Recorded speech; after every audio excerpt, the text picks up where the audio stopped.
Hello, আসসালামু আলাইকুম। চলে আসলাম। এই যে এই বাথরুম, এই দেখতে পাচ্ছেন, এই সেট করা হলো। ঠিক আছে, এই নতুন করে আবার ফের সুন্দর করে সেট করা হলো। মানে এই টালি নষ্ট হয়ে গেছিলো।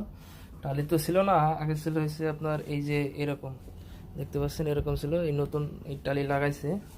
ঠিক আছে, টাইলস লাগানোর পরে তারপরে এই যে হিটার, এই যে দুরুজ, সাকান, এই যে মশালা, ঠিক আছে, এই যে ব্যাটারিয়া, এই সব কিছু লাগানো হলো।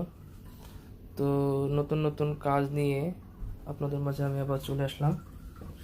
এই দেখতে পাচ্ছেন, আসলে বিদেশি সিস্টেম সবে এসে আলাদা। এই যে পিপিআর মেশিন দেখতে পাচ্ছেন, অনেক আগেকার কিন্তু এই কাজ, আজ থেকে প্রায় 8-10 বছর আগে হবে এই সমস্ত কাজ করা ছিল। বলতে কি নতুন করে আবার ফের মেনটেনেন্স চলছে। ঠিক আছে, তো ভালো থাকবেন।